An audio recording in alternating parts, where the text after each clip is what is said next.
Hello friends, मेरे YouTube channel वैदिक दृष्टि में आप सब लोगों का स्वागत है। आज हम टॉपिक लेकर आए हैं कि हम बिना कोचिंग के किसी भी गवर्नमेंट एग्जाम्स की तैयारी कैसे कर सकते हैं। चलिए तो हम अपना टॉपिक स्टार्ट करते हैं। अगर आपको मेरी ये वीडियो अच्छी लगे तो प्लीज़ इसको लाइक करें, शेयर करें, मेरे चैनल को सब्सक्राइब करें और कमेंट बॉक्स में मुझे लिखकर बताएं कि आपको ये वीडियो कैसी लगी। चलिए अपने इस टॉपिक को स्टार्ट करते हैं। आपको जिस किसी एग्ज़ाम की तैयारी करनी है उसके लिए आपको उस टॉपिक पर, उस एग्ज़ाम पर फोकस करना होगा।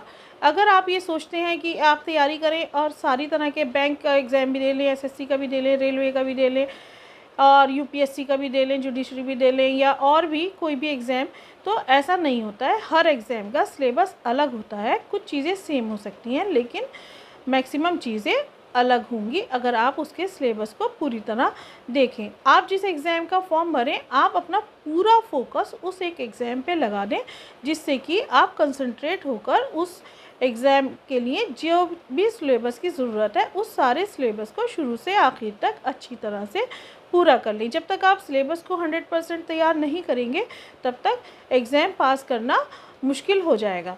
ठीक है फ्रेंड्स, अब हम अपने नेक्स्ट पॉइंट की तरफ आते हैं। नेक्स्ट पॉइंट है डिसिप्लिन। फ्रेंड्स, सबसे पहले ज़रूरी है आपके एग्ज़ाम के फोकस के बाद कि आप अपनी लाइफ को एक डिसिप्लिन लाइफ बना लें, जिसमें आप अपना टाइम टेबल इस तरह का सेट करें कि आप कम से कम 6 से 7 घंटे ईमानदारी के साथ पढ़ाई करें। 6-7 घंटे पढ़ने का मतलब ये नहीं होना चाहिए आप टेबल पर बैठे हैं, बुक खुली हुई है, आप दिमागों में कहीं और घूम रहे हैं, आपके दिमाग में और दूसरी बातें चल रही हैं कि फैमिली के मेम्बर्स मेरे वहाँ गए हैं, वो लोग वहाँ प्रोग्राम में जाना है, शादी में जाना है, वो फ्रेंड क्या कर रहा होगा या और दूसरी तरह की बातें।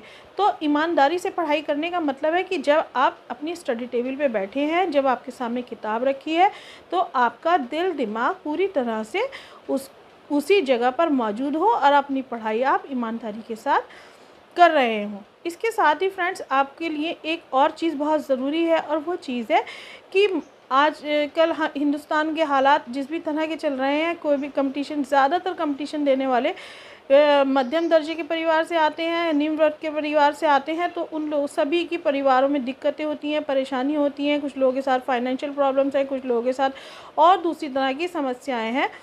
तो आपकी जो भी समस्याएं हैं, जो भी परेशानियां हैं, आप वो बहुत ज़्यादा किन्हीं लोगों से शेयर ना करें कि आपको कोई फाइनेंशियल दिक्कत है या आपके घर में कोई बीमार है या इस तरह की चीज़ें। क्योंकि अगर आप अपनी चीज़ों को लोगों से शेयर करेंगे तो लोग आपके प्रति सिंपैथी व्यक्त करेंगे और वो सिंपैथी जो आपके अंदर का जुनून है, जोश है एग्ज़ाम की तैयारी का, उसको कम कर देगा और जो कि अच्छा नहीं है। कोई भी एग्ज़ाम क्रैक करने के लिए, कोई भी कंपटीशन पास करने के लिए ज़रूरी है कि आपके अंदर की आग, आपके अंदर का जोश और जुनून बना रहे। नेक्स्ट पॉइंट है पॉजिटिव एटीट्यूड। आप अगर किसी भी कंपटीशन की तैयारी कर रहे हैं तो आपके लिए ज़रूरी है कि आपका एटीट्यूड पॉजिटिव हो। कई बार एग्ज़ाम की, आप मान लीजिए एसएससी की तैयारी कर रहे हैं या आप कोई भी सिविल सर्विसेज की तैयारी कर रहे हैं, तो लोग कहने लगते हैं कि इसमें तो घोटाला है, इसमें तो पैसा चलता है, या फिर इस तरह का कि पेपर लीक हो जाता है या और इसी तरह की चीज़ें। आपको अपना एटीट्यूड एकदम पॉजिटिव रखना है, आपको उन लोगों से बात नहीं करनी है। और कई बार ऐसा होता है कि एग्ज़ाम होने से पहले अफवाह आती है कि वो एग्ज़ाम टल गया, वो एग्ज़ाम टल गया। देखिए, ये सब र्यूमर्स होती हैं, किसी भी र्यूमर पे ध्यान नहीं देना है। कंसंट्रेट होकर अपनी तैयारी को बनाए रखना है। पॉजिटिव एटीट्यूड एक सबसे बड़ी चीज़ है जिसकी वजह से हम कोई भी एग्ज़ाम क्रैक कर सकते हैं। हम अपने अगले टिप की तरफ आते हैं और वो अगला टिप है कि आपको कोई भी सोशल मीडिया साइट फॉलो नहीं करना है, आपको उसको ज्वाइन नहीं करना है। फेसबुक, व्हाट्सएप, इंस्टाग्राम या और भी जितनी भी साइट्स हैं, ये सारी साइट्स पे जाने से, आप वो ज्वाइन करने से ये आपका अननेसेसरी टाइम ख़राब करेंगी। क्योंकि जब आप एक बार कोई, मान लीजिए आपने फेसबुक खोला, आपको चीज़ें इंटरेस्टिंग लगती रहती हैं, आप सोचते हैं अभी बंद करेंगे, अभी बंद करेंगे, और आपको पता नहीं लगता कहाँ आपका ढेर सारा टाइम उसमें वेस्ट हो जाता है, उसमें चला जाता है। तो प्लीज़, अगर आप कंपटीशन की तैयारी कर रहे हैं तो 1 साल के लिए कम से कम इन सब चीज़ों को छोड़ दीजिए, त्याग दीजिए। नेक्स्ट टिप है फ्रेंड कि जब आप किसी एक एग्ज़ाम का फॉर्म भरते हैं और उसकी तैयारी करते हैं तो आप कम से कम 8 से 9 महीना पूरी तरह से उस एग्ज़ाम को दे दीजिए, उसके हर लेवल को दे दीजिए। कम से कम प्री की तैयारी के लिए उस प्री एग्ज़ाम से 3 महीना पहले जुट कर प्री की तैयारी कीजिए। फिर उसको दे के आप उसको चेक कीजिए कि आपने किस तरह से प्री का एग्ज़ाम दिया है, और अगर आपको लगता है कि आपने बेटर किया है तो आप उसे ये सोच के कि हाँ मैंने प्री बेटर कर लिया, मेरा निकल जाएगा, तो आप उसके बाद तुरंत ही मेंस की तैयारी स्टार्ट कर लें। उसके लिए अपना रिज़ल्ट आने का इंतज़ार ना करें, टाइम ना ख़राब करें। ये टाइम बहुत इम्पॉर्टेंट है, और अगर आपने इस टाइम को पॉजिटिव चीज़ों में लगाया तो आप निश्चित ही सफलता प्राप्त करेंगे। कई बार ऐसा होता है कि हम मान लीजिए हमने एक लेवल क्लियर कर लिया तो हम बहुत खुशी में हो गए, हाँ ठीक है मैंने एक लेवल क्लियर कर लिया, और हम इतने ज़्यादा ओवर कॉन्फिडेंस हो जाते हैं कि हम दूसरे लेवल के लिए बहुत अच्छे से तैयार नहीं कर पाते। तो आपको ये गलती नहीं करनी है।